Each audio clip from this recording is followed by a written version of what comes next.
Ladies and gentlemen, my name's Joe Mills. I'm running for City Council District 4. This is my second term that I hope to win. I'm a United States Marine Corps veteran, and I work for you, and I've done a lot, City Council. It doesn't just take one person, it takes us all to vote together. I'm a person that brings people together, and I'm here to make sure that Emmett is a resourceful place for everyone. And do for the city is we're trying to beautify it. We're trying to work with our businesses. We're working with our youth. We're working with our seniors. We have the Simpson Center open now for all seniors and youth. We have the skate park for the youth. We have Airtopia for the youth. And if you want to keep what we're doing moving forward, going forward in life, then you know what? Vote for me for City Council District 4. Let us prove to you that we can get the job done. Thank you so much for joining me. I am Crystal Ruiz, and I am the host. I am here with a good friend of mine, Chad Bianco. Hi, Chad. How are you doing? I'm doing very good. Thank you for having me on with you and coming here to make it happen. Well, you know, I've never been here before. This is really cool. Like, you have a cool office. Well, thank you. It's very, very interesting. And I'm used to dealing with you on a different level here. So this is a little odd, but I'm going to ask you a few questions. I'm curious, and the folks out there are curious. First of all, you know, we're in Riverside County, California, and you're well known pretty much everywhere, right? So what I'm curious about is I would like to know is there anything going right? This is California. Is there anything going right here in Riverside County or in California that you can? Well, Riverside County and California are two separate things. So I would say that we have a lot of good things going on in Riverside County. I don't know if I can say the same thing about our state. Obviously, you have to start talking about governments and politics and everything else. And locally, I think even down to our smallest cities, up to our large city, Riverside, and our county as a whole. Our county government is doing a good job. Our city governments are all doing a good job. We tend to, even though we may not be all Republican or all Democrat or all independent, everyone, from my perspective, seems to have the residents' best interests at heart. Mm-hmm. When you get to a state level, that's completely different. State of California has, we need to be real and we need to be honest. They care nothing about Californians. There are government, and I don't care what state official it is, our legislature, both sides, the Assembly and the Senate, they care nothing about Californians. They care about their own personal agenda and their own ideology that happens to be extremely very progressive, which I think if you want to talk about, is there something good going on in the state? I think there is. I think the majority of the state is waking up to this progressive idea of socialism in the state and government control of everything, and they're standing up saying, hey, wait a minute, that's not who we are, that's not what we believe, and we're no longer going to allow you to do this anymore. And so I think there is a I don't want to call it an uprising, but there certainly is a rising of awareness and even a little bit of action to turning the state back toward sanity. And I hope you're right. And we really do notice it because we're in Sacramento so much. And whether it's my legislative liaison that's there weekly or me going up on trips, we are certainly seeing a difference. So that is a positive thing for California. I think sanity is coming back. The majority of our state is sane and does actually believe in making California a better place, and with realistic, common sense goals and solutions. And I think that they're starting to rise up and say, we've had enough. Enough is enough. Fix all the things you've broken. And what kind of things are that what is broken, or what are some of the things? Because I know that I know I'm an elected official on a local level. I know our hands are tied with so much stuff, and your hands are tied with so much stuff. So what is it that's, at least some of the things that are broken up there that they try and Band-Aid or shove under the carpet? Well, I will tell you that now we have to talk about Democrat and Republican there because that's what we have. Our state is 100% completely run by Democrats, supermajority. Every elected office up there major elected office is a progressive liberal Democrat, and everyone in leadership roles within the Assembly, within the Senate, are all progressive Democrats. All Democrats in California up there are not progressive, but I say it all the time, they're complicit in what's happened because they've gone along with it. Yep. Even though we know in the behind the scenes conversations they don't agree with it, but they have to agree because it's so partisan. Our state is completely dysfunctional with you have three big parties. You have the Democrats, the Republicans, and progressives. Progressives control everything.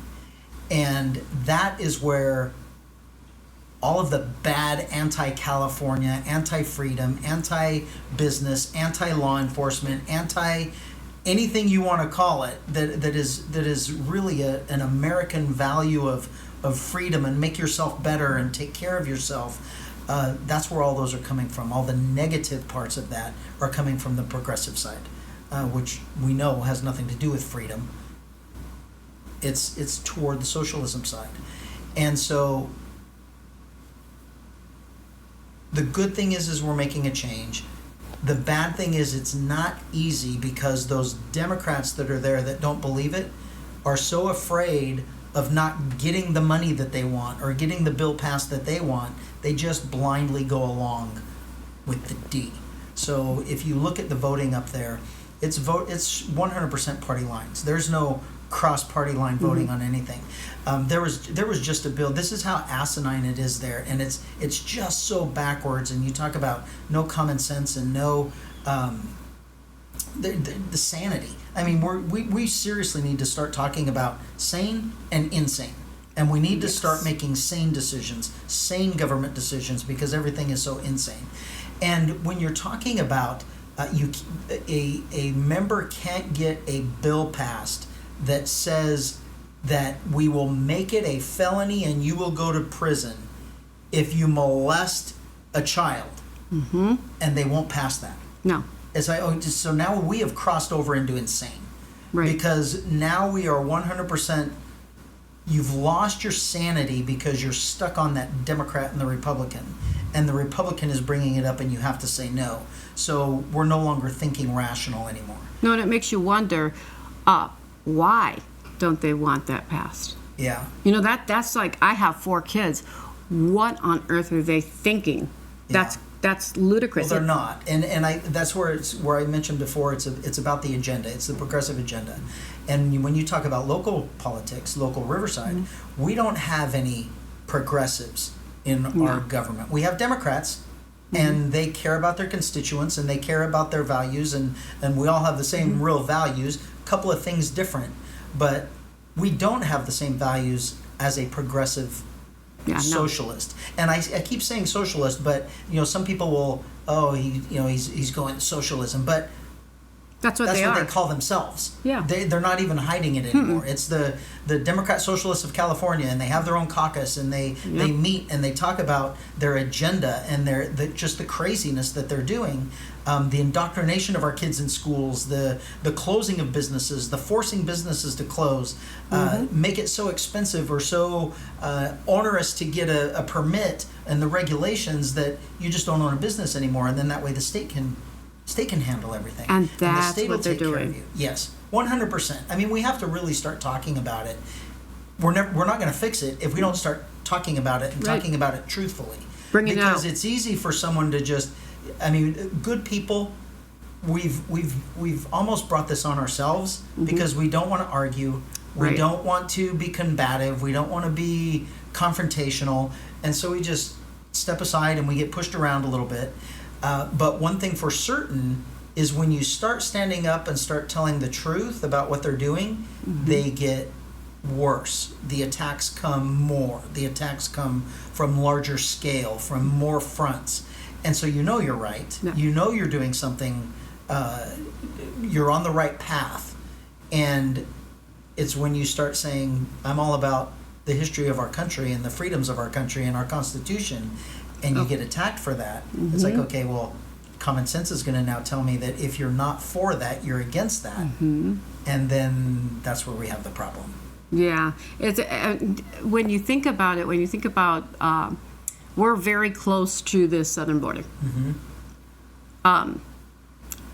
People are crossing that southern border all the time, and you know what? I'm going to be honest and fair here. I want families who want to work hard, who want to learn the language, who want to go and provide for their family. Those are the ones that we want to cross the borders. But that's not who's coming across the border. Can you talk about that? Because I know you've seen it. I've seen it in my Walmart. Yeah, I've been to the border. I've watched them come across the border. I've watched how it works. I've watched the orchestration of the drug cartels bringing people into the border, turning them over to the Border Patrol, now occupying their time, now going around them with the people that don't want to come across that way. And be known. Right. So the ones that don't, so it is just a fact of life right now that it costs between $5,000 and $10,000 for you to pay the drug cartel to get you across the border. And we know the border is 100% wide open. Yep. So if with a 100% open border, why aren't they just coming across? One at a time, whenever they get there, they just come across. Because that's not how it's working. The drug cartels control it. So you pay $5,000 to $10,000, they round you up, and then the drug cartel looks to see how many Border Patrol there are. They know how many are working, they know how busy they are, and then they orchestrate that many people to go across the border to where Border Patrol is now all busy. There's no more left, there's no agents left to do any type of other enforcement. They actually don't even have an enforcement arm anymore because all they are is a reception arm. Yeah. And so once that happens, then the people that go around are paying in excess of $100,000. So if you can get across for free, you would come across for free. If it's only going to cost you $5,000, pay the $5,000 and have the drug cartel escort you over. What if you know you're getting in, which they're all getting in? Right. Why would you pay $100,000 to go around? Oh. And not give your fingerprints or not give your name or not give any type of ID or where you're from? It's because those people paying to come around are coming here to do us harm. And we absolutely know that. You know what's interesting? Because just today, Kamala Harris put out this statement that she doesn't believe that they should be checking fingerprints or anything at all. Yeah. She wants to close that part of it down altogether. Yeah, she's closing down the detention centers. She said that, I think it was yesterday, that she would shut down the detention centers, the border detention centers on day one. I mean, this is only going to make the problem worse. Yeah. The denial of everything about Kamala Harris. Kamala Harris has been a train wreck her entire political career. Yep. She was not a good prosecutor, but she's going to tell you how great she was. She was a horrible attorney general. She has been a horrible vice president, but she touts and makes up all of these things on somehow she did so good, and look at what a great job I did. We all cannot forget, and we better not forget, I wish the media would report it, Prop 47, 80% of the state knows that Prop 47 was a failure. They know we were lied to. Everyone knows, 100% knows we were lied to. 20% still think it's okay and it may not have to be repealed. 80% say it needs to be repealed, we were lied to, this is horrible. Kamala Harris is the person that lied to us about it. Kamala is the one that sold it to us while she was the Attorney General. She pushed for it. So we know that was the beginning of the end for public safety in California. It truly was. And now someone is actually going to think about voting for her for president. The reality of California is there's 80% of the people polled want 47 gone. Okay? That means that's a bunch of Democrats also. So 80% of the people polled, of the voters polled, want Prop 47 gone. So if you know who gave you Prop 47, wouldn't that tell you who to vote for opposite? You would think. So you would think that if all was good and smart and sane and common sense in our world right now, California would be 80% voting for Donald Trump. Maybe a small percentage going toward Kennedy, but a very, very small, less than 20% should be voting for Kamala Harris because they know that she's the contributor to the downfall of California and public safety and what we know it today. So now, if we're talking across the country, because Kamala's running for president, okay, Prop 47 is what she wants to take across the country. So some of these folks don't know what it is. So what is it, and why is it so bad? So you even look at our governor. Our governor is a joke of the country.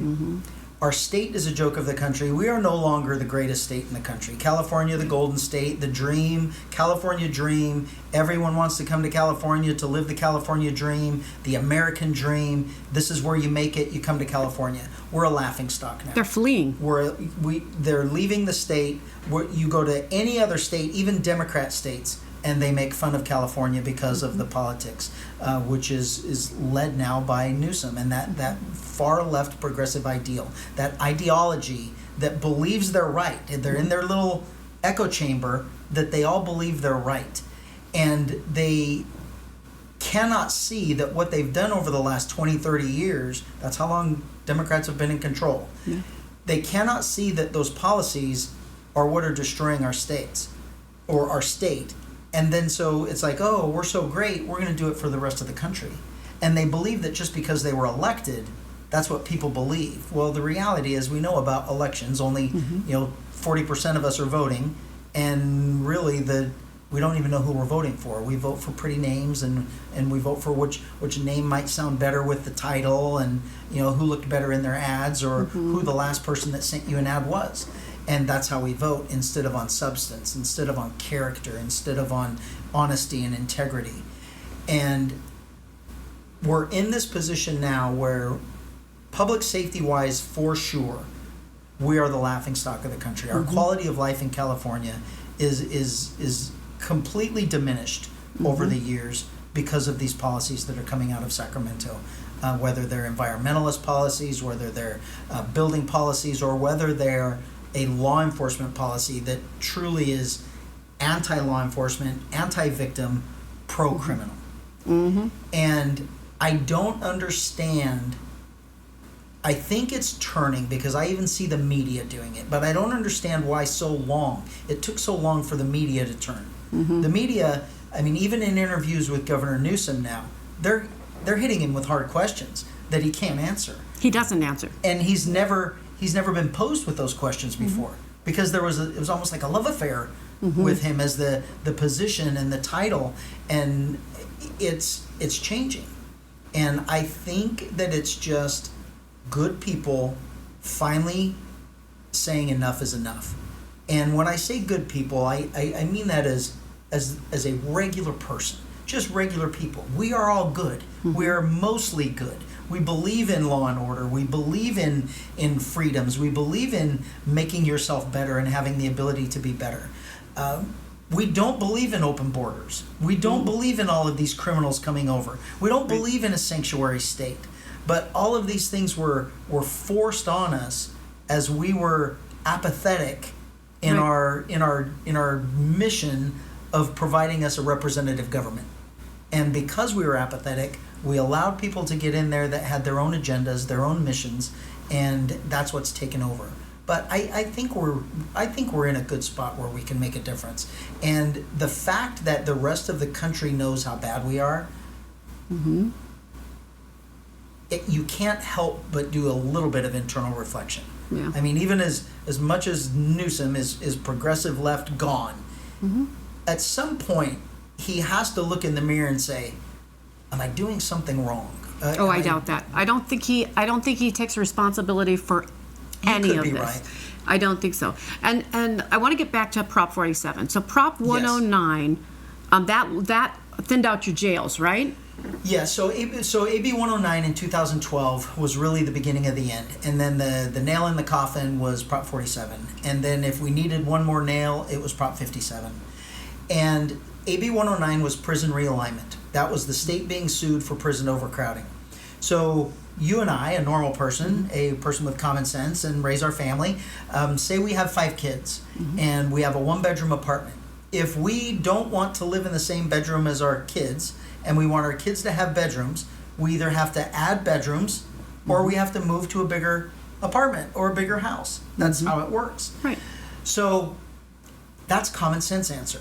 Build more space. Right. So Governor Newsom's answer to prison overcrowding was not build more space for all of the criminals we had that were victimizing us. It was let them all go. Yeah. So us with our kids, we have 5 kids, we build more rooms, we don't get rid of our kids. Right. And so Governor Newsom got rid of all his kids. And what he did by AB 109 was that forced the prison inmates that should be in prison into county jails. Well, that fills us up and forces our county inmates back into the street because now we're housing state inmates. So now hang on. They're forcing the prisoners to the county jails. Was the county jail set up for long-term prisoners? Never. So our jails, we have prisons in our state and we have jails in our state. Jails, a county jail system is set up for pretrial inmates, for any inmate that's sentenced to less than a year. We are never supposed to be held. We were never equipped with the medical facilities, the mental facilities, the space, the room, anything for a long-term inmate. All of our inmates are very short-term. AB 109 changed that. We have inmates now that are sentenced to over 20 years in county jail. That's crazy. It's asinine. It is asinine. And we've allowed it to happen because a court said it was going to happen. And instead of building more space to fix this whole thing, we just forced it all down. And then they changed the rules, they changed the laws with AB 109 that said we're never even going to build more prison housing because we're never going to even let people go to prison anymore. Mm-hmm. So we're going to change all of these crimes that if you ever get sentenced to prison for one of these crimes, your prison sentence has to be served in county jail. And it pushed all of the responsibility, the cost, the effort onto our local jail systems, which were never designed for that. Our local law enforcement was never designed for long-term prison care, prison inmates. But that's what AB 109 did. Then Prop 47 changed all of these other crimes that used to be felonies now to misdemeanors. So now we don't even have felonies anymore for most crimes. And so you can't go to prison. You just keep getting probation after probation after probation. Because what it did in California, particularly in Riverside County, they want you to believe that you're in jail for nothing. Little tiny, you got a ticket and you went to jail, or you did all this time for drug possession. That is a fallacy. That is an absolute lie. And in Riverside County, you don't go to jail for misdemeanors. We have 2 exceptions, which is a judge-ordered domestic violence and a judge-ordered DUI. Any other misdemeanor, no jail time. And pretty much you don't go to jail. Everything's a misdemeanor. Everything's almost a misdemeanor, except for crimes against persons, serious crimes, and that's who's in our jails. So we still are forced, with more prison inmates being forced into our jails. People are still committing violent crimes, so we're arresting those violent criminals. We can't do anything with them. So we are at a point some days where we are trying to decide, we're forced to release them because we don't have room. We have to decide, how bad was the injuries to their victim? Well, we can release this one because they were only cut with a knife. This victim was shot. And so this person's a little bit less dangerous, and we'll release that person. That's what we have to decide on releasing. And that was all because of AB 109, Prop 47, Prop 57. Prop 57 gave inmates the ability to, for past crimes, to reduce them to misdemeanors. It's the laws that have been put on the books or removed from the books from 2012 until now have been 100% emboldening and pro-criminal. It almost makes you want to be a criminal. There's no accountability, there's no jail time, there's no repercussions for bad behavior. It almost emboldens you to do more and more and more because there are no consequences. And then we see that by the repeat thefts, by the murders that are convicted. As soon as someone gets out of jail, they commit a murder, they commit a rape, they molest a child right after being out of jail when they should have been in prison for 25 to life under the 3 strikes law that they did away with. We're in a crazy space, and common sense has left the room.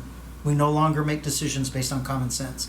It's strictly off of ideology, this public safety ideology that they falsely label as criminal justice reform. that sounds good.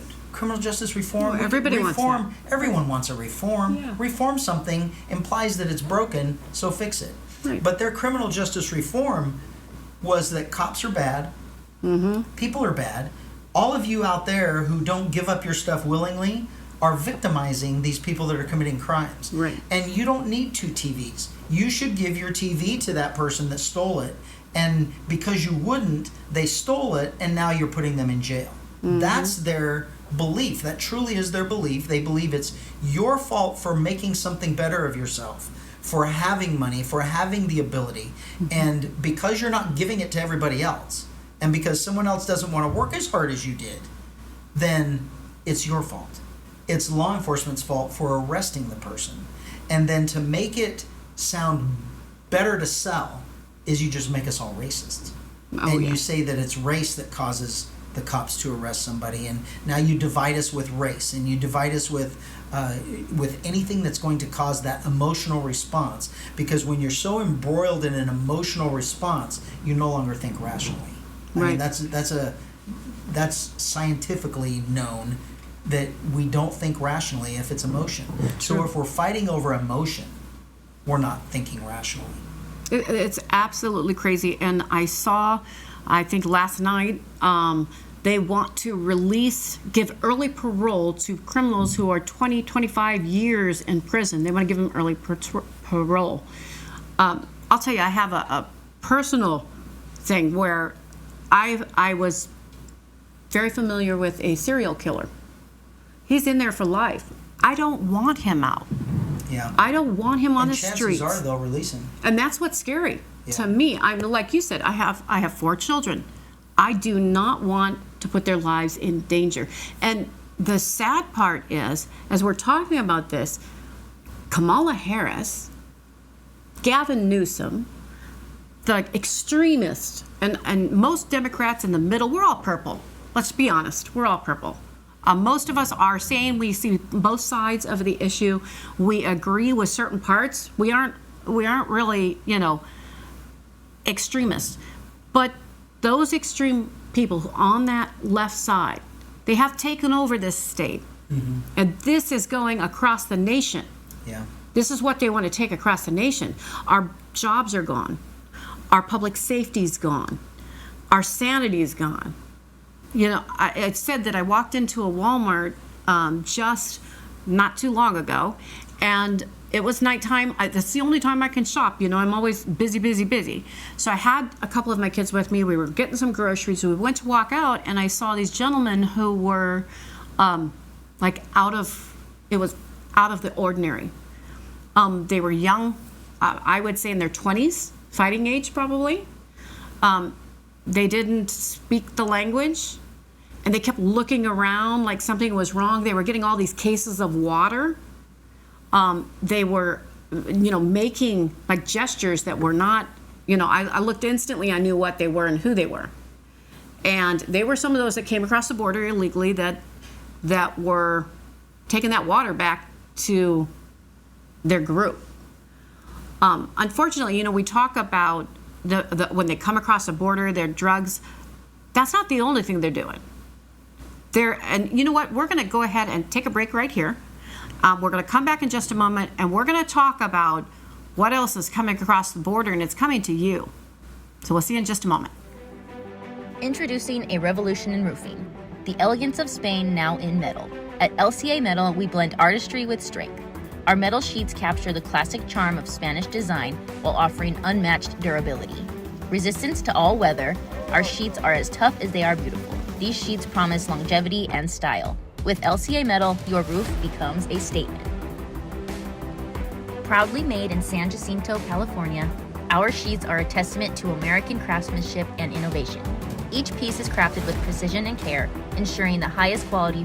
In San Jacinto, we not only embrace tradition, but also push the boundaries of technology to bring you the best in metal roofing. Choose LCA Metal for a roof that stands the test of time. Environmentally friendly, energy efficient, and stunningly beautiful, our metal sheets are more than just a choice. Call or visit us today at 951-654-2874.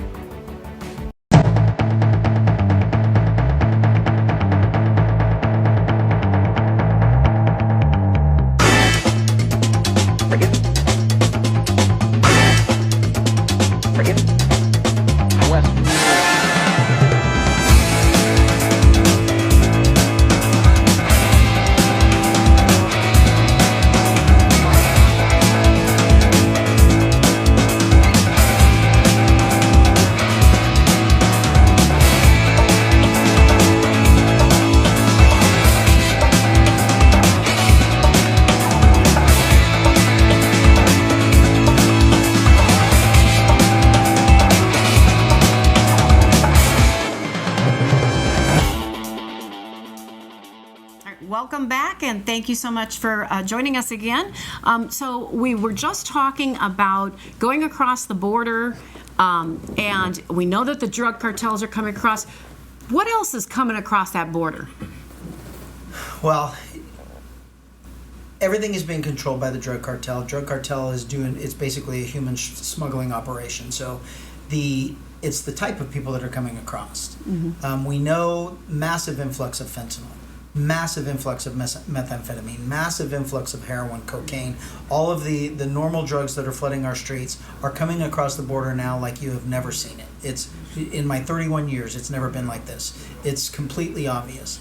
So we have that problem. Then you look at the people that are coming, and when you look on TV, they show you, there's always, when they show you the border crossing, they show a woman with a child. There are no women and children. They had to look long and hard to find that woman and child that was there coming across the border, because these are all single men, middle-aged men, or young, late teens, early 20s, 30s. That's who's coming across here. And we don't know why they're coming here. We know that we are seeing a massive influx of gangs, Chilean gangs, Venezuelan gangs, that was a tongue twister, Venezuela gangs, Chilean gangs, south of the border, Southern America. You get made fun of, Trump gets made fun of when he says that they're emptying their prisons and their insane asylums and sending them here. That's it. That's what they're doing. They don't want the crime in their own country, so they are releasing them from their jails saying, get out, and here's the money to go. And then we'll even give you money from the U.S. that's giving money, and we're going to get you there. So we're not, while there may be a few that are coming here to make their lives better for a better life for them and their children, which of course is admirable. There's a legal way to do that. Right. The majority are not. And they're not coming over with their wives. They're not coming over with their children. They're coming over to somehow make money here, and either send it back, or really just take up residency here and open their own criminal enterprise. That's how they're going to work. That's how they're going to survive. And we are seeing it in every single city across the country, not just here. I mean, it's worse for San Diego. Right. It's worse for Imperial County, the border even cities. Riverside. But it's just as bad almost for us, because we are the funnel. We are the funnel with the freeways. All of them meet in Riverside County. Yep. So all of the major thoroughfares, the major freeways from the border meet here, and we are seeing that. And so we're not immune to it being away from one county away from the border. And it's something that not only law enforcement but our governments are going to have to deal with this massive influx of people, of medical problems, of medical care issues. But they're giving free medical care to them, right? Yeah. Where the rest of us have to pay. Yeah. They're giving them food stamps. They're giving them, from what I'm told, go to New York, because New York offers you $10,000 a month on top of everything else. Yeah. That's crazy. Our American citizens deserve more. Our veterans deserve better than that. But I'm going to talk about something else, because when they come across the border, I have a friend whose son was a Fed and had to rotate down to the border. And I'm on the border committee in Sandak.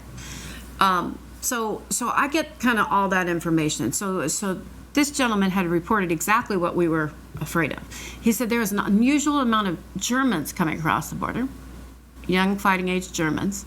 There was an unusual amount of Arabs coming across, and they can't even stop them. Yeah, they can't there's no do attempt anything to stop them, and they use our emotions again, and predominantly because it's Mexico, it's the border with Mexico, so it's the Hispanics that are in the country, the Mexican background.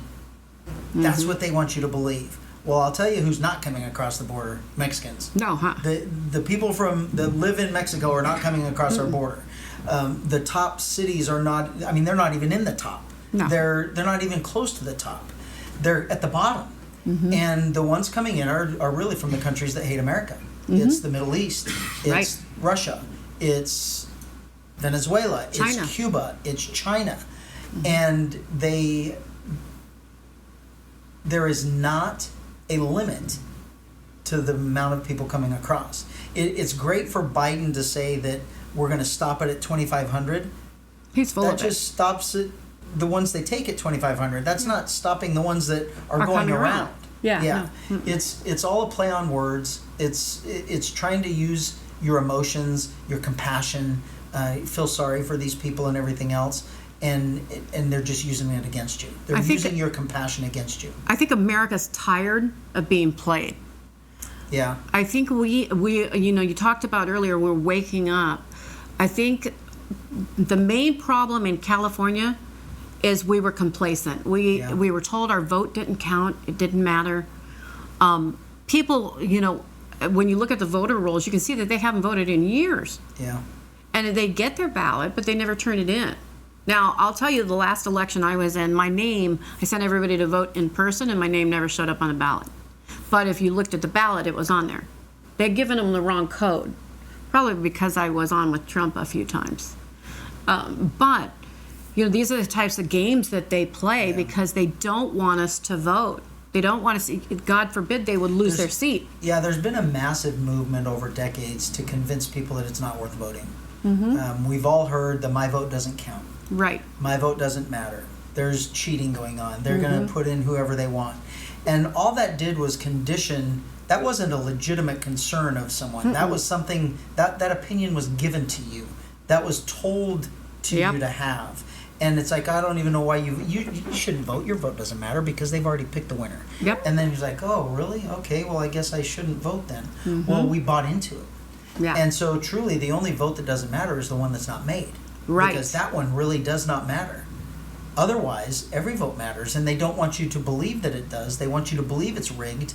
They want you to believe that you can't do anything about it. And they don't want you to believe that the majority of the population thinks just like you do, but we're trying to keep the voting down. Right. We don't want people voting. Exactly. And that's the irony of our election system and our cycles, is that we may complain. You may hear complaints about the percentage of voters, the amount that actually came out and voted, but that's ideal for them. That's exactly what they want. It's how they steal. Yeah. And it doesn't matter if it's right or left. That's how they steal. Yeah. So the only way we can do the one thing it. that they're not mandating, if they really cared about California, if our politicians truly cared about California and what California thinks, they would make it completely mandatory to vote. You had to vote in person. You had to prove that you voted, and they would make everyone vote. We could do it. We could do it easy. And you have to make sure it's a U.S. citizen. Yeah.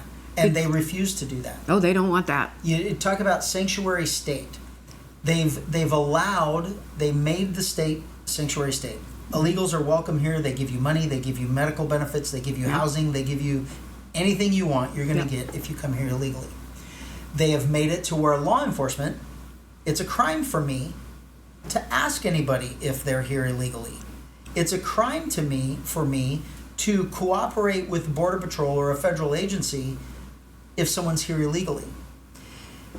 There was another bill last week or 2 weeks ago, it's been very recent, where talking about sanctuary state, they were going to amend the sanctuary state law that if you're here illegally and you molest a child, you will be immediately deported. And every Democrat voted no. Oh. How does that happen? We're no longer talking about what's best for us, what's best for our kids, what's best for victims. It's by design. They're insane. It has to be by design. They want people in the country illegally. They want millions of them in the country illegally, because I used to say this to my kids all the time. Do you want to vote for the guy that's going to make you work hard and earn your living and work hard and you can get more? Or do you want to vote for the guy that says, or a gal that says, you don't have to do anything, I'll just give you money? It's like, that's a no-brainer. If you're happy with mediocrity and you know what, I can live off $3,000 a month. Give me my $3,000 a month and I'll just stay home. And if you're happy with that you don't want to make $5, that you don't want to make 10, that you don't want to do something to make more, so your whole family is, for generations, is comfortable, you're not going to vote for that person that wants to take everything away from you and just give you a measly $3,000 to get by. But that's what we have now. So you're bringing all of these illegals in illegally. You're letting them come here. Then you're allowing them to vote. Who do you think they're going to vote for? The group that you're saying is going to send them back, or the group that's giving them free stuff? So you've got millions and millions of people in here voting, and it's a voter base. You look at California, talk about we don't vote enough. I don't even know the exact number, but we're close to 40 million, maybe even over 40 million people in the state. Only 15 million vote. So Doesn't that say something? absolutely. So you split that. The voting is always somewhere around 7, let's say 6 and 8, or we'll say 65 and 85. 6,500 vote for Democrat or Republican governor, and 8.5 million vote for a Democrat, and so that we get to 15. So there's only 1.5 million separating them. How do you want to influence that to where it can never be overcome? Right. You bring 2 million more people in, And you tell them all vote and who to vote for. You know which way they're going to vote. Right. Now you've just increased those people that are voting, that are going to vote all the time, because the rest of California is too busy to vote. They're taking care of their kids. They're at work. They don't trust the mail-in system, so they don't want to use the mail-in ballots. And they don't want to be a part of the fraud. And then they forget to vote on election day, or they have to work. Their kids have practice. And so there's always something that stops you from voting. And so it's a built-in win. Right. If we truly cared, we would fix our voting system. They don't want any part of fixing that. No. If we truly cared, we would fix this open border like Texas did, and we would stop this mass influx of criminals coming across our border. But we don't. We want it to happen. And that's where people are getting fed up. That's where people are saying, you know what, I don't believe in this anymore. Right. Even some Democrats who are not the far left wackies, they're saying, I don't believe that. I believe in my social issues. I don't believe in what you're doing. I don't believe in the anti-America. I don't believe in the anti-public safety.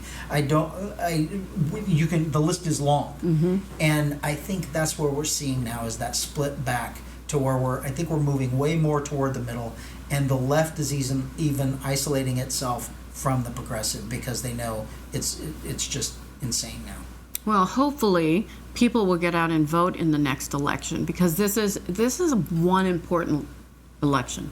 This is the election that says, do we want that American dream that we were promised, that God-given right to pursue happiness? Yeah. Or do we always want to be one paycheck away from disaster? Yeah. You know, with these people coming across the border here in California alone, they stop here first, right? Then they go across the nation. But these people, we don't even know who they are. Why are these certain ethnicities coming over? Why are they all fighting age? And what exactly are they going to do in the United States? Yeah. Because we know, you're in law enforcement, you know, they're waiting to be signaled. And then once they're signaled, they're going to hit us. We've been told very specifically by the director of the FBI, Christopher Wray, has told us, major county sheriffs, national sheriffs, he has specifically told us to our faces, they have no idea who's here. They have no idea where they are. They know it's just a matter of time, and it's going to be something very, very big.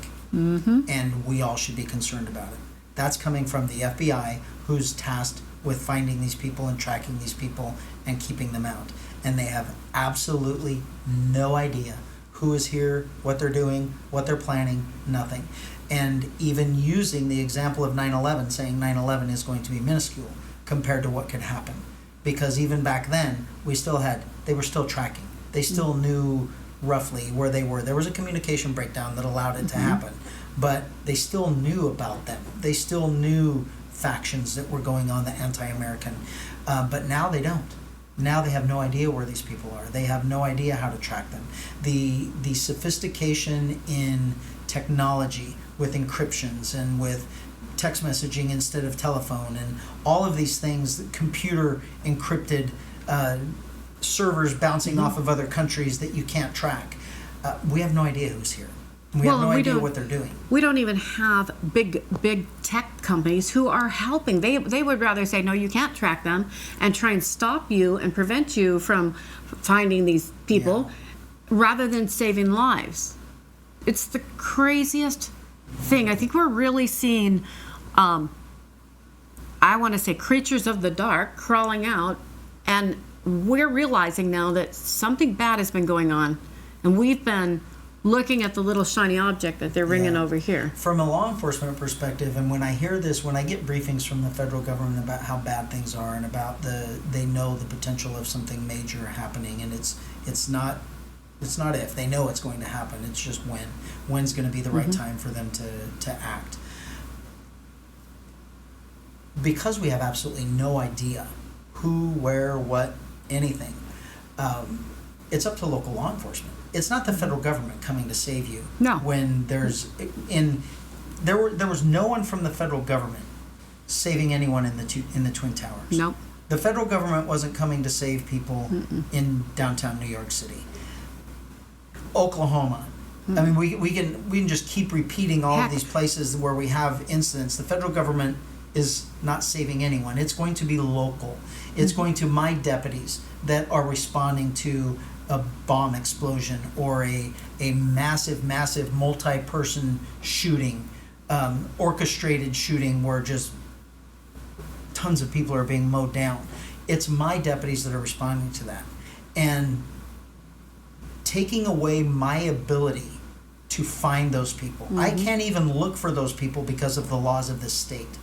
I can't get the federal government to help me in that endeavor. So our hands are tied of truly keeping you safe in a disaster other than mopping it up. I mean, we know that we have to train for a massive response, knowing that some of us are going to die. It's almost like military going to war. We are going to have to go and take these people out, not knowing how big it is, not knowing how many there are, and we have to do it in order to keep the rest of us safe. And knowing that they just keep building their numbers. They just keep getting bigger. They just keep getting more. We know that guns are being smuggled into the country. We know that money is being smuggled into the country. That's how they are facilitating everything. Right. And from my perspective as a law enforcement leader, especially a large organization who's responsible for this entire county, if something happens in Corona, I'm not letting Corona, sorry, that's your city. You handle it, chief of police and police officers. It's going to be a massive amount of deputies that are coming to help. And it more than likely from other counties coming to help, depending on the situation. But when we're just sitting here watching and waiting, that's the frustrating part about the failure of our government, the failure of our state government, the failure of our federal government, absolutely working counterintuitively and counterproductive to the efforts of local government. It's extremely frustrating. So it really is like when they aren't closing the border, you've been notified that, there's something's going to happen. But Kamala does not want to close the border. She was the border czar, for God's sakes. She knows that this is going on, and she doesn't want to. It's like her and Gavin Newsom are in lockstep, right? People look at California, and like you said, we're no longer the golden state. We're no longer California dreaming. We're fleeing. California fleeing, and they come into other states, and they're hoping to be able to protect their families there. But the reality is, you said it yourself a long time ago. Well, I guess it wasn't too long ago. You can no longer protect our families. And this is coming to your local place where you live, whether it's Iowa, whether it's Texas, whether it's New York. It's coming to you because we're sitting at home and not voting. We need to go out in mass droves and vote, and we need to be aware of what's going on. I think that most sheriffs, most police chiefs do not do what you do. I think that you've taken on, and I'll put it mildly, my husband will laugh at me, but you're like Superman. You're going out there and you're taking the bullets for us because we aren't able to do it ourselves, or we're not strong enough, or we're in fear. I mean, look at what happened with President Trump. I don't think the feds protected him at all. The local sheriffs are the ones that were calling on the mics. Hey, there's a guy on the roof. Come on. So we can't rely on the feds, and we know that. But we're sitting in a position where we have families, and I don't mean to terrify everybody, but I think we need to be alert. I think folks need to be aware that something can happen, something is going to happen. How are we going to react? What's our plan? You know, because we know that if we have to evacuate, you know, we're going to have to get the heck out of the large cities. Yeah. You know, and how are we going to go? We better set those plans up. We used to have a fire plan. Remember when you were a kid and they had you do that and you run around your house and pretend there's a fire, and how would you escape your house? I think logically this is going to be, how are we going to escape something like this? Because it's going to be en masse. Yeah. It's not going to be a small scale. It's not going to be small scale. That's why there's so many people here. That's why there's so much money being smuggled into them. Why are you smuggling money into the country? I mean, that doesn't make any sense. Yeah, I mean, you're smuggling it in so someone here has money that you can't control, that you don't know they have it, and so they're able to operate below the radar. Yeah. And so we know what's going to happen, and we've set ourselves up to, because we are such a strong country, and because we have never believed that anyone would ever attack us on our own soil, that anything like that would ever happen. We've set ourselves up almost to not be able to protect ourselves. And where it would only take a couple of strategic freeways being taken out, and now you talk about, we're going to have to evacuate these mass cities.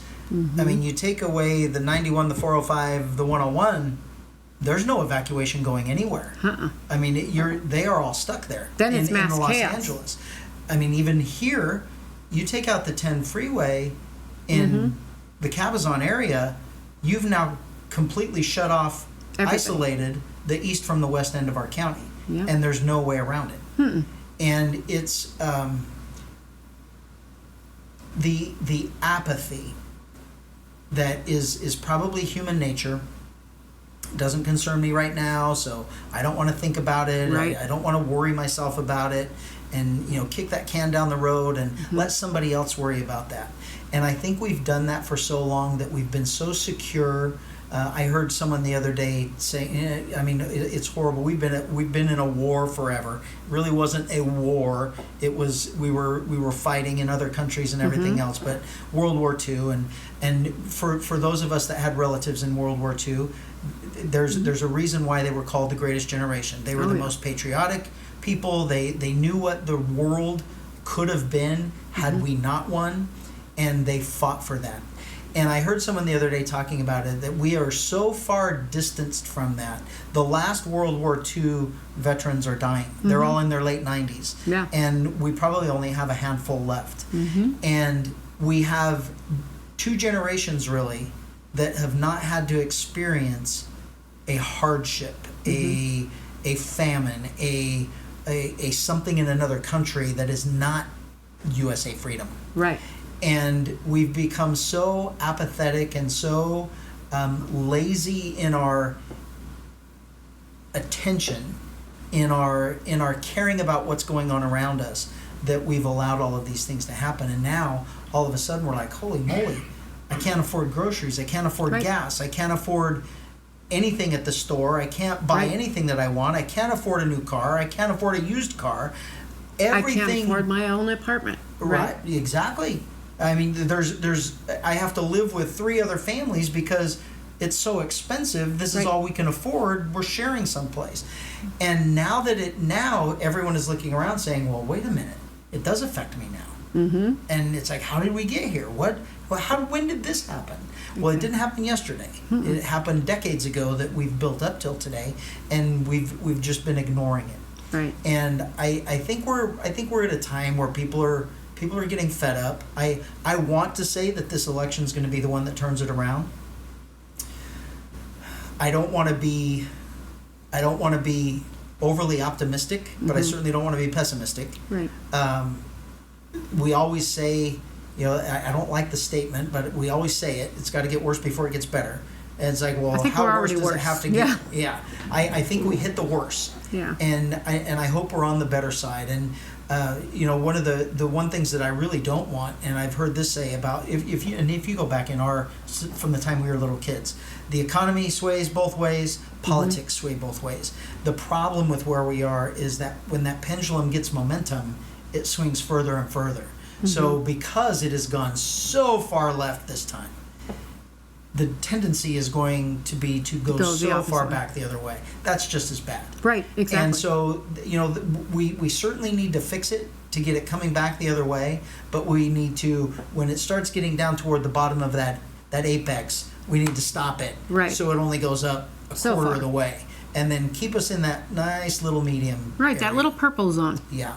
Yeah, I think that's important. And I think the biggest thing that people can do today is plan to vote and plan to get your neighbors to vote and everybody turn in your ballots, because this election matters. Yeah. Now, Here, I will say, I have to throw out there, especially every time I talk, I have to throw this out there. Prop 36, we have to pass. Prop 36 has to be passed Now, in why? November in California. So Prop 36 is going to be the fix, or at least a partial fix, for Prop 47.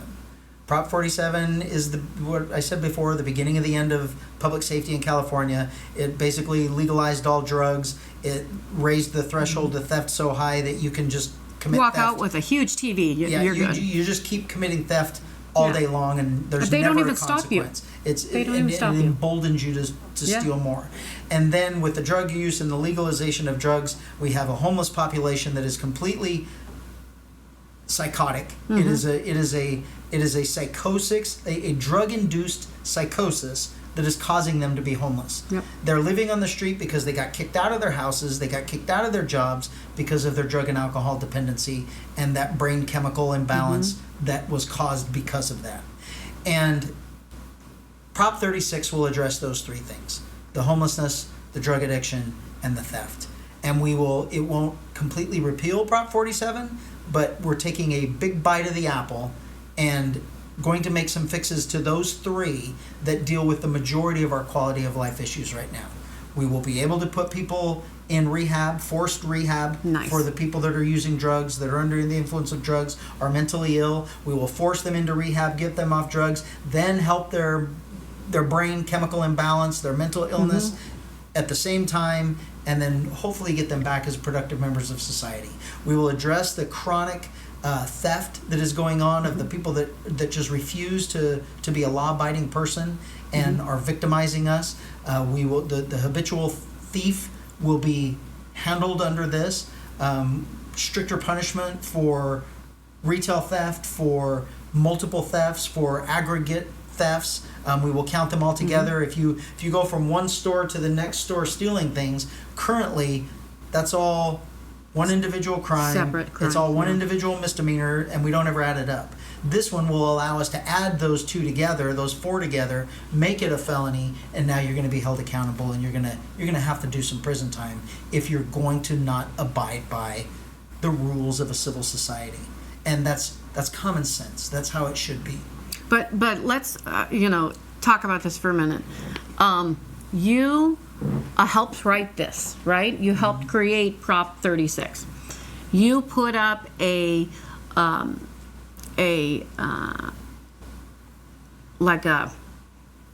title to the thing, right? They didn't plan on you getting that passed. Tell me about Prop 36. So Prop 36, whenever you want a proposition on the ballot, you have to get it approved. You have to get it through the Secretary of State. The Secretary of State approves the titles of the ballot. So in 2020, we tried a similar measure and we failed. And now trying it again, they believed we were going to fail again. And law enforcement wasn't even behind it. It was all the district attorneys this time. Okay. Law enforcement failed.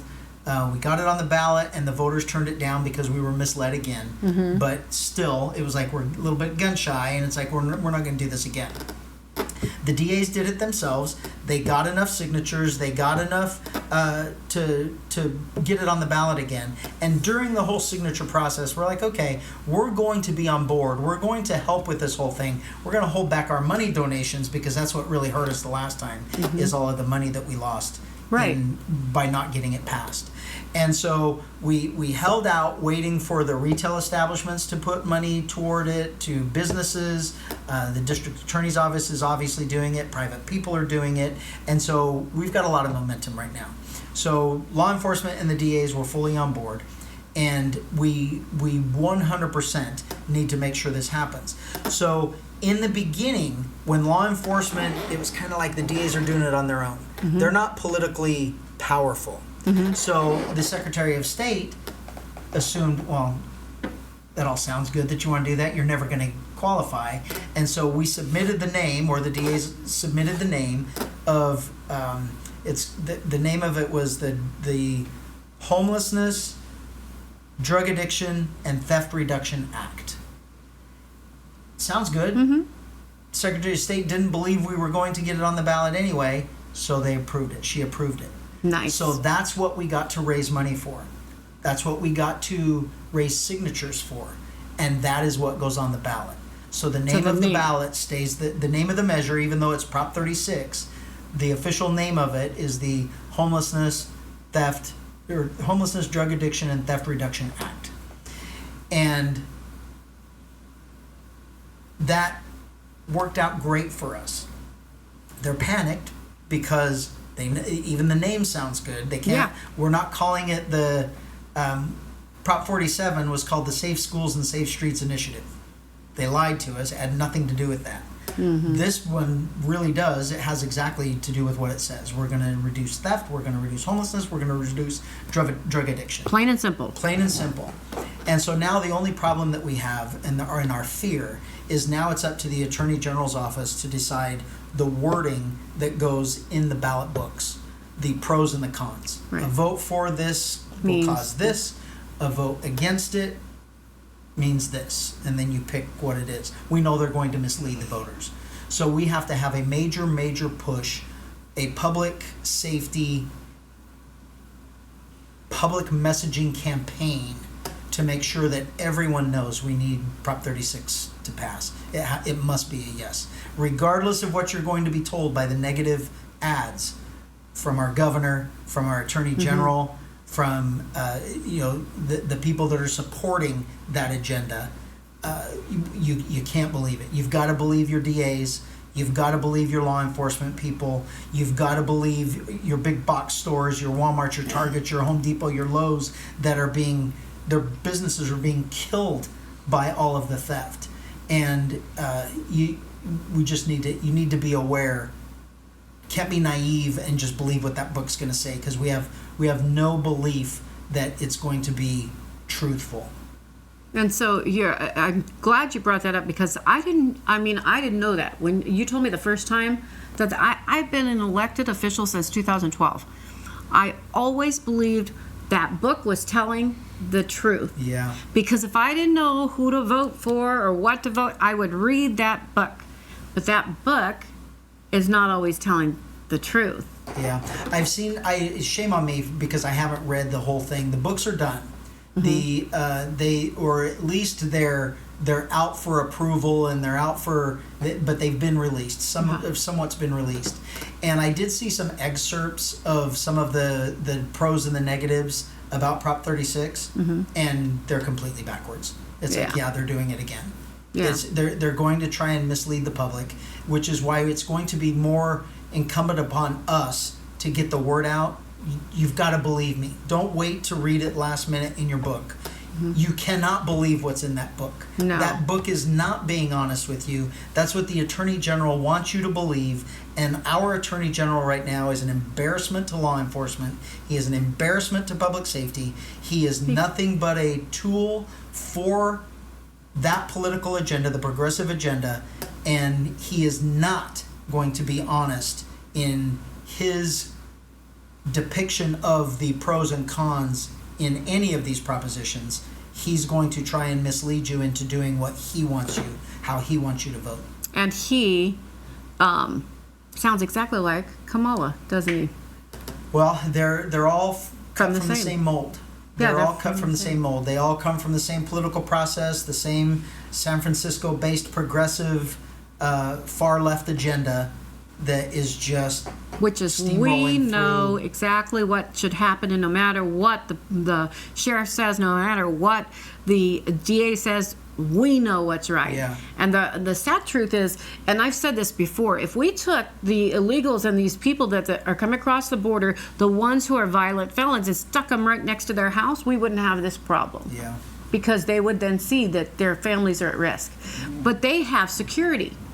The rest of us don't. Yeah. You know, it's crazy. Yeah, I recently had a debate. One of the people that's running for governor. So he's a school official, and he's running for governor. And I got to be honest with you, he's a nobody. Mm-hmm. He's the head of public instruction for the school, but he shows up to the news conference for this debate.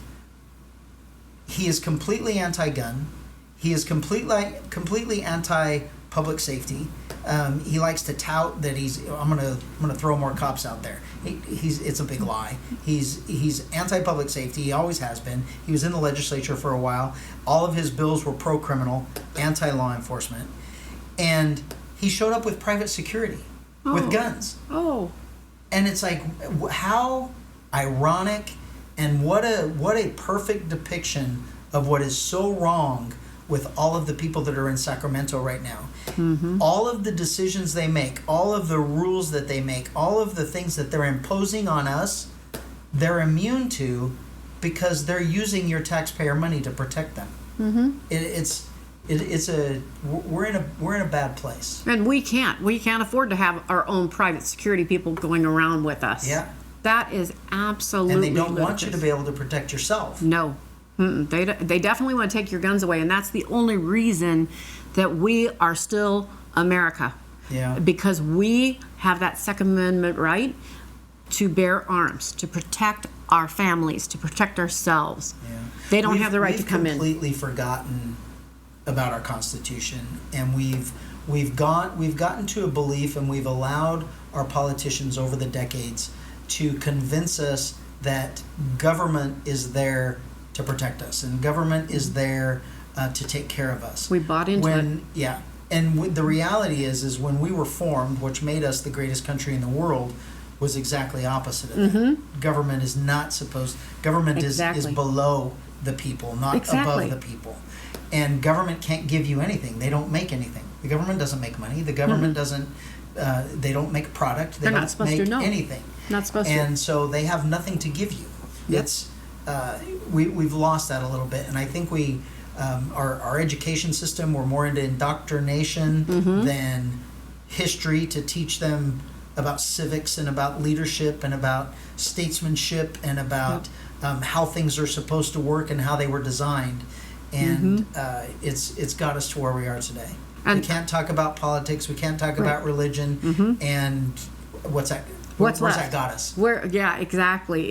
And the guy from the school, give me a break. The California school system is horrible. We're the worst in the country. Exactly. I mean, I homeschool our kids. I did that for their own safety because, first of all, my TK child at the time was pulled aside and asked how many guns we had in the house. And my child, being as smart as she was, she looked at him and she said, "You'll have to ask my mom and dad." Thank God she said that. Yeah. But then I had my oldest child go to school, and for 2 weeks she was pummeled with rocks, unbeknownst to my husband and I. We couldn't figure out why she was on the ground screaming. She didn't want to go to school. He was dragging her out of the car. We didn't understand what was going on. And finally, she came home with a lump this big on the back of her head. It fit in my whole hand. I about lost it. My husband was like, he couldn't go down to the school because he was going to kill someone. I had to go down to school. They did nothing to the child. Yeah. Nothing. And that was it. I was like, done. You know, the school system itself is broken, but they want the children to be brought up to believe lies, and they've manipulated our history so that it's stunning to me. My children go out and they go to things like this, or they go to meetings that I'm in, and they learn so much more about how the government really works. And when they were little, they all wanted to be mayors because I was a mayor. They wanted to be mayors. Now they're going, Mom, I don't think I want to be a mayor. Not anymore. I don't know that I like being an elected official. So it's a little different for us. Now, I was going to ask you one more question. As we move forward, I've heard a little rumor.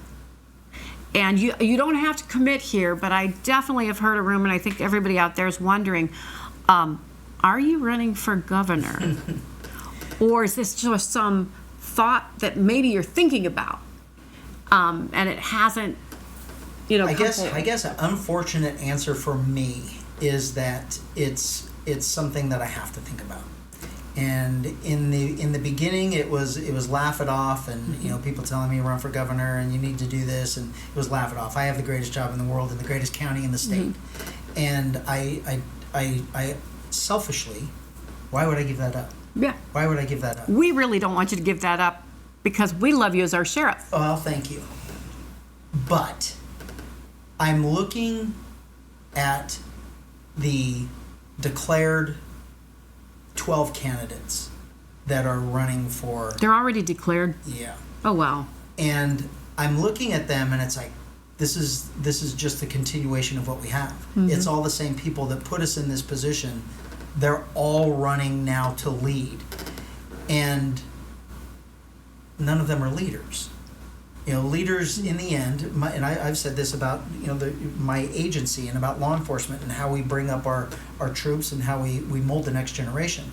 A leader has to be someone that cares more about other people than themselves. There is not one person in Sacramento that cares more about the people where they live than about themselves. They care about their election, they care about their next election, and they care about their next position because all of those spots are limited. It's all tied to money. Yeah. And they care about their donors, and they care about their lobbyists and what are they going to get out of it. And my life has been about this is my, I either blame my dad or credit to my dad. It's integrity. It's you're a man of your word. Your honesty, your integrity, who you are as a person, your character, that is what matters. And I was never raised to want money. I was raised to want good things, and you work hard and you'll get good things.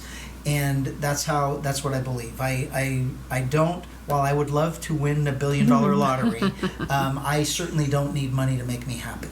I have my kids, I have my wife, I have my I've worked hard enough to be able to have my little things that keep me very content. And it's not about money.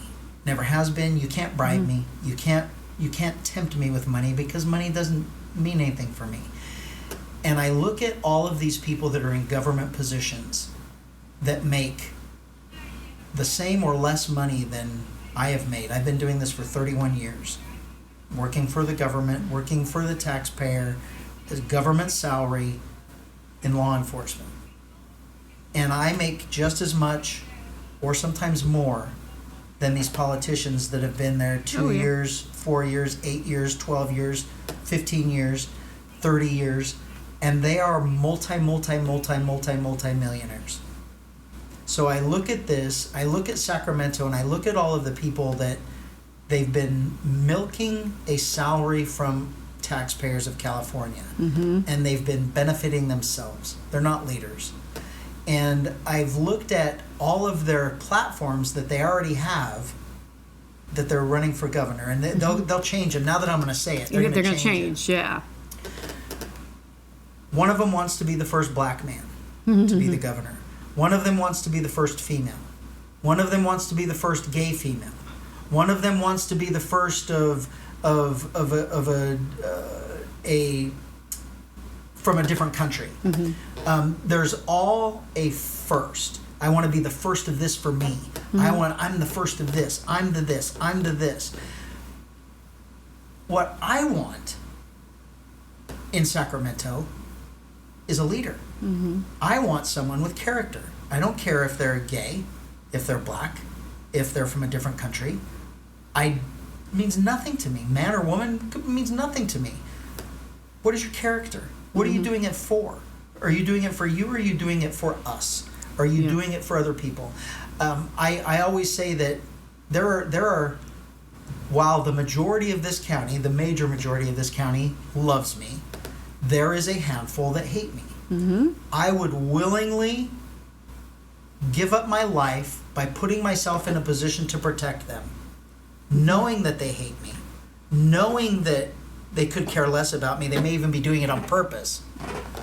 But that's the type of person I am. It's character. It's about, I truly do care more about other people than I care about myself. So when I look at this whole thing about governor and who's running, and I look at Riverside County and can I really make a difference in Riverside County with law enforcement? Because the hindrance for me to do that is coming from Sacramento. It's not coming from our Board of Supervisors. It's not coming from our city councils. It's not coming from our voters. It's coming from Sacramento. And so I've almost got to the point where I have to seriously consider this. I have to think about doing it. And do I believe that we are in a place in California where California truly wants someone to be honest with them, to tell them the truth, know exactly where they stand, a person of character, a person of integrity? Is that really who California is ready to vote for? And I need to convince myself that that answer is yes before I can say, I'm going to do it. And I think the one thing you have to do and you have to really think about is your family. Are they 100% behind you? I know your wife, she's amazing, but they all have to be behind you, because whenever you run for office, they take the hits. Yeah. So I'll be honest, I'm the barrier now. Denise is fully behind it. She said, whatever I decide, she's there. The kids are all behind it. They know it's going to be hard for them. They know the attacks are going to come on them, and they're all for it. So they're all at the point where they've stepped over that line. Yeah, they've all said, this is your decision, and we're good with whatever you decide. So now I'm the sticking point, and thankfully for me right now, my entire mission right now is making sure that Prop 36 is passed, because my short-term goal is Riverside County law enforcement. Right. And I need this to be passed so we can make some progress in fixing some of the public safety issues, the quality of life issues in Riverside County. We need it across the nation. Yeah. Across the state and across the nation. Yeah. But I'm going to say, I've told people that I am an elected official. I've been that since 2012. When we talk about hundreds of millions of dollars that they make in Sacramento, that's not their salary. They're getting that money elsewhere. I make $370 a month. That's it. Yeah. I don't get anything else out of it. That's what I get from the city of San Jacinto. And I think beings that were, it's not enough to where you could actually do it long term. God's just blessed me with the opportunity to do it. But I think it takes a person of service, person who truly serves the community, and they care about them more than themselves, and that's what you do. Yeah. That's why I like you so much. I remember when I met him, I was rooting for Stan's Neff. I was. We had a meeting. I didn't know who you were. I knew Stan. I was like, yes, I'm, and I didn't really tell him what I was going to do. He knew. As soon as he won, I let him know, congratulations. And I've been in his corner the entire time. And the reason being is I know that your heart is for our community. You care about every single citizen in Riverside County. And you would lay down your life for any one of us. And as far as I'm concerned, if I could kick you over the line, I would, because I think you'd make a great governor. And I think the reason you'd make a great governor is that you are a man of service, but also that you have that connection with public safety. And right now up there, nobody's connected to public safety. Nobody's doing the right things.